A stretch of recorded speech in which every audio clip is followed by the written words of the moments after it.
Mainit ang laban dito sa MPBL. Gensan kontra Mindoro.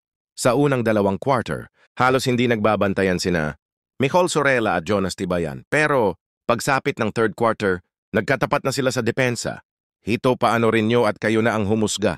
Kung may ginawa bang mali si Tibayan, Sorella, bakit ganun na lang yung bawi niya kay Tibayan? Never short of.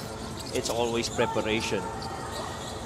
Oh, wow, Gamalinda really said his plan today against Gensan is to keep the momentum high by staying aggressive and vocal sa loob ng court. Para sa kanya, malaking factor daw ngayon for Mindoro yung trust over Gensan. They control the boards. Itong Cebu, points in the paints.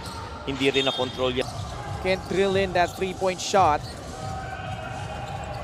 Gensan Gonna rise up. Tolentino! Yeah. My goodness! Focus kasi si Coach Elvis, his dad, lagi daw silang pinapaalalahanan na hindi pwedeng maging kampante kahit nasa taas sila ng standings, and mas stricto daw siya ngayon with and he's made all of his couple of free throws. And the thing is right now, how you observe, Mike Kong is trying to get in the head of Nico Elorde. That question, no, for Kyle Tolentino, because certainly he has the talent as Sorella swoops in for the putback. The talent, but for a guy his size and with his talent, he's only averaging 35.4% from the field. But in his last 5 games for Gensan moving forward, and I feel it's only a matter of time before he actually gets his groove. And thankfully for the Gensan 4x7 available tips from your coach, that's clearly an advantage para dito kay Kyle. Oh, what a spin by Zedorifa. Zedorifa trying to concentrate on the ball handler, bringing 2 on the ball, and pretty much those slips and those open gaps. That looks like this is going to be a perimeter offensive game para dito sa Gensan Warriors with this 5 on the floor. Oh man, Comboy. So for story, offensive-wise, Gensan doing so much better shooting from the perimeter. Samantalang ito namang Mindoro, medyo bumababa yung 3-point making as right on. Mayor Ina Alegre was visibly disappointed. Kasi by Pasay.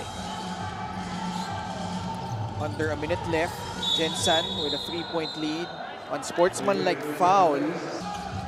Gonzalez being bothered. Pagsak si Tonton Bringas. Play continues. Masaglang. Able to hit. The technical of that last play. Faking a foul. Actually faking a foul pala yun. Yep. So it's just a warning. Oh, okay, so that was just a warning. Mike Kong. Inigo. His shot off to the right. Nothing off there, off that setup for that 3 for Axel. They tried to move that ball. Oh, wow, what a shot by Kyle. Of the MPBL. 2 for 2 at the line. Middle ball screen. Bam Bam. Pass. Tibayan. Same spot. Different result. Meron pang pantay. And so kanina, yung tira niya, I'm sure he wanted to make up for it. And he did that second time around. Joel Liu, binawi naman agad with a free about the 3-point shooting of Joel Liu, but man, his conversions this season is pretty with a good made 3. Zedorifa, malakas yung press. Nagsisimula na yung 2 for 2 at the line for Bam Bam Gamalinda. First half, and that basically was the ball game already. Yes. Ang laki na ng baon na lamang eh.